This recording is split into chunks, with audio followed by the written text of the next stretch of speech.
Right guys, good afternoon.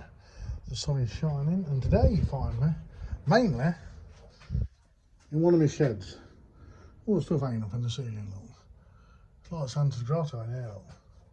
Water pumps, leads, dear God. All the rubbers up for the door rubbers, grills, set of RS wheels there, one set. Another set there, look. They're brand new now, the lads. Focus RS engine set in there.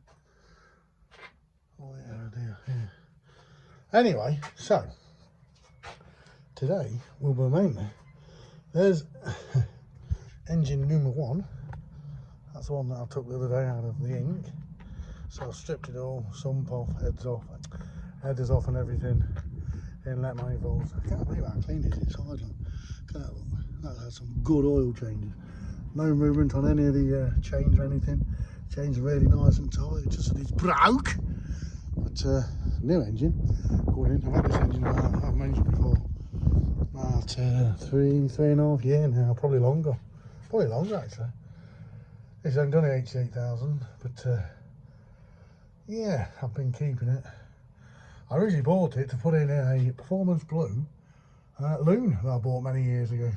But then I seen sense and sold the loon. I don't know what it is, I can't bond with loons, I don't know what it is. Anyway, so, I've kept this engine, it's been there, as you can probably see, for quite a few, I forgot what front panels there, look. Well, there's another one there, look, we're locking it.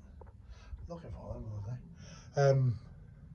Yeah, it's been sat there for about, gotta be 3.5 years. Yeah. So, I'm just changing at the minute. I'm just about to change the rear and the front seals. So what you need, loads of people do it different. Loads of people put screws into there and pull them out. I don't like doing it old school way. Obviously I'll put it in there and then I've already started to marine it. You can see, look, I've pulled it out. But I always do it on the bottom bit, so if you do damage anything, unfortunately, you can just like the actual crank carrier at the bottom. So anyway, bear with me because my camera seals, as you know, are not very good.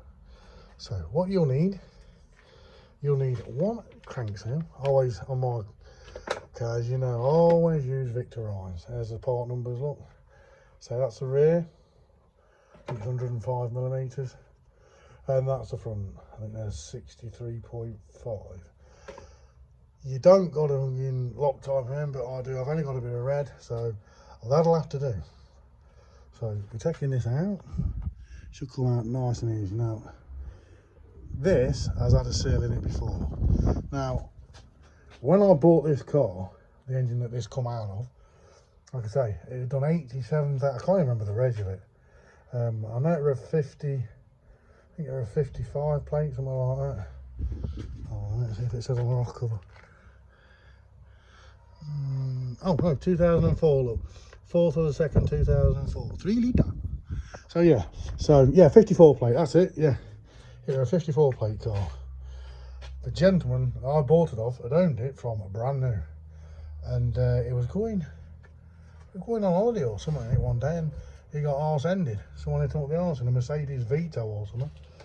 So yeah, first thing you do, this is brake cleaner here. Look, you can actually see the detritus running down. Look. It's just basically, you're gonna get bits of oil in there, but see, you can see I've took it out there, look, that's where I've took it out. But you see someone else has took it out here, look, so that's where the last one went in. Excuse me. But just, if you can, I use this because, I'm not going to lie, I brought me applicator bottle. I'm doing some work on it. I don't know why I put the wrong fluid in it. I put gum washing in my actual, my brake clean applicator, and it's melted all the internal. So I'll give this a bit of a clean out.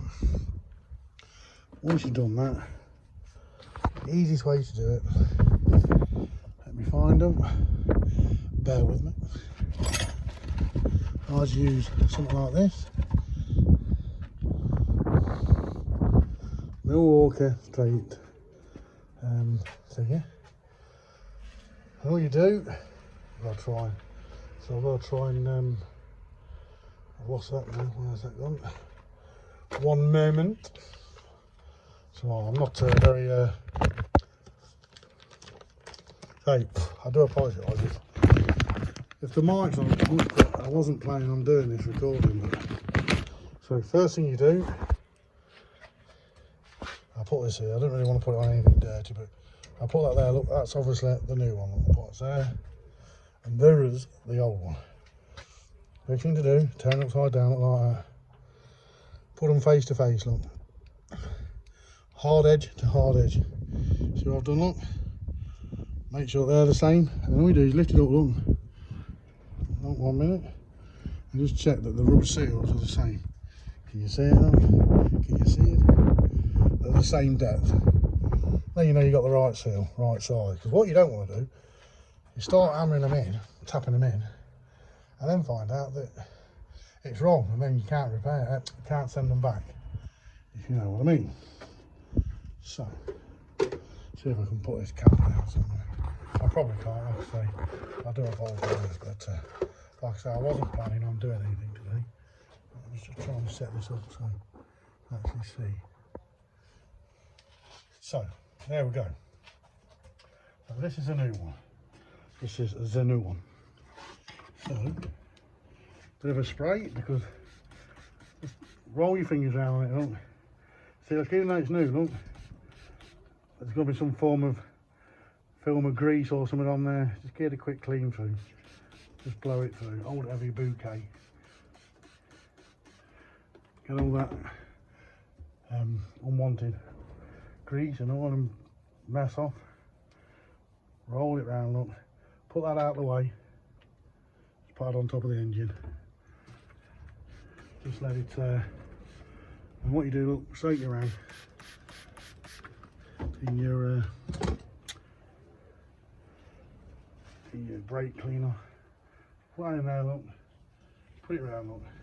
You know, you've just seen me blast all that out, look. That dirt coming out of there. I mean, it's not the cleanest of rag, but you can never clean stuff like this too much. Just put it in, look, just let it roll round. Yeah. That's all that clean. And just give it 2 minutes. The brake, as you know, brake clean up will dry out.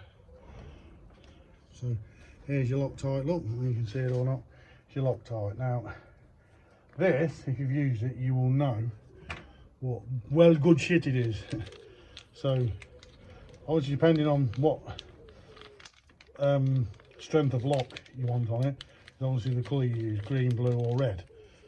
Unfortunately, I do not have any green or any blue, so I'll be putting a little bit of this on. So this, if it comes out, it's been in this position for a long time. Look, all you need is that, look, that. Do not get cocoon in it. I really do like that word, don't I? Just tap it on, look. Just tap a little bit on, look. And then that will be suffice.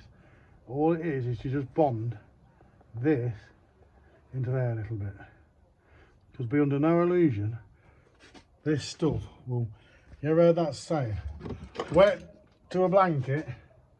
Now then, this is where you do it. All right, so all I do, I'll push that down, look, push it on, yeah, roll that round.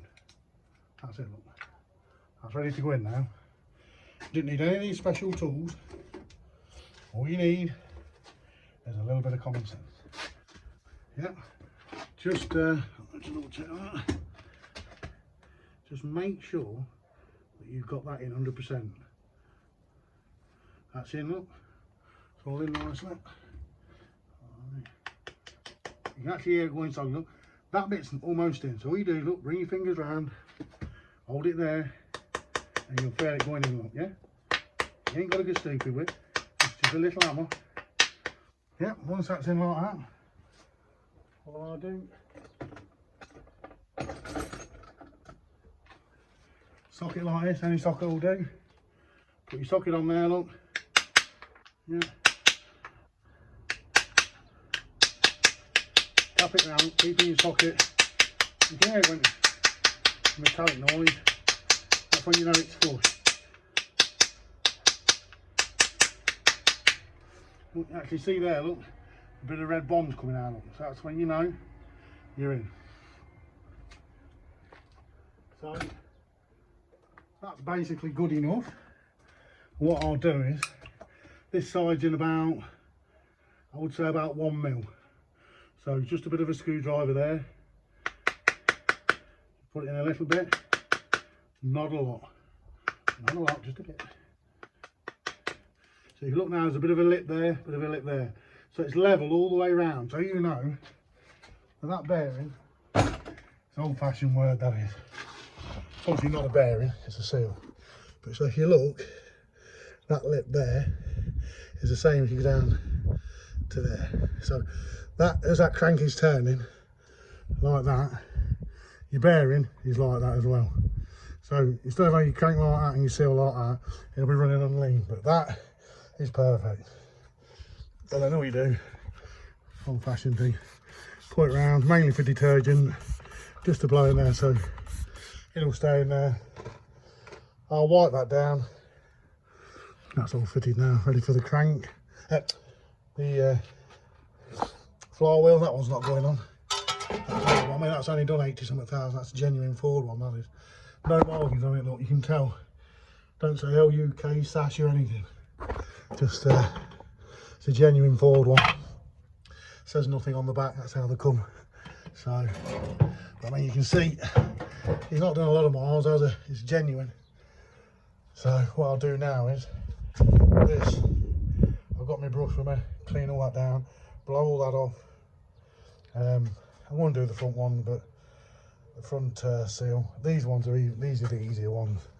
All you do, 18mm socket on there, undo that. There's 3 bolts there.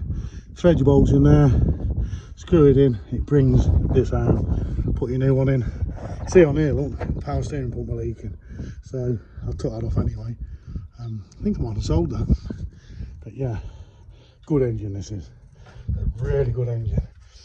Now, I think the bloke, he reckons that, I said to him when I was pointing on the recovery truck many years ago. In fact, you know, I think it's longer than that. I'm sure it's 2019 when I bought it. So that's 6 years, oh my God. So I've had it longer than I thought, yeah. So, I can remember saying to him, what did it go like then? Did it pull well? He says, what do you mean? He looked at me gone out like I, you know, just asked him if I could take his dog out for a dinner date. He says, what do you mean? I said, what did it pull like? Did it pull nice? He goes, I don't, he says, yeah, I don't think the car ever took over 2,500, 3,000. I says, you what? I says, that's, it's not good, that ain't. So, on that note, one thing I'm going to do is, I'm going to drain the oil out in a minute. And then, when it goes in the car, before I turn it over, obviously, I'll leave all the coal pack off and everything. But I'll put some running in oil in it. And what I'm going to do before it goes in, I'll be taking the cam covers off and I'll be putting some engine building lube around the cams. I'll show you on this old scrap engine. So obviously I'll be taking these cam caps off. These here, I'll be taking them off for the engine as well. And then I'll be putting some lube in there. And, you know, so if anyone wants any good spare cam caps, this engine was really quiet, even though it wasn't knackered. It was quiet. What it did is, when I put water in it, it locked up. So obviously it's hydraulicing, so it's blew the gasket that bad. You know, they let the engine done 160,000. When is it time to spend more money on it? So I thought I got this engine. I know I've had this engine for, like I say, for years. Apparently I've had it longer than I thought now. Can't believe that. So yeah, oh, there's no nice spare bolt in it. Oh, take. But yeah. So right, I'll do. Enough of me waffling. Right, so I'm done. When I'm done, it's going to be, I think that, on average, I think it takes about 15 minutes to do one. If they go in and out, about 15 minutes. That's taking the flywheel. Obviously, I've got to find some blue Loctite because that's too to put the flywheel bolts on with, because yeah, you ain't getting that off if you put it on with that. And never say never and all that. So I'll do the front one, and when I've done the front seal, I'll give you a shout. Rightio, thank you very much. Please like, subscribe and share and all that kerfuffle. Things I do to show you, but look, there's my old starter motor. This is a scrap part here. So I've got gearboxes, bottom arms. But yeah, some good doors and stuff if anyone wants anything down there. Having a clear out. Engine looms. There's 1, 2, 3. I think it's 6 engine looms there. You need any. Right, I'm going. I'll see you later. Bye.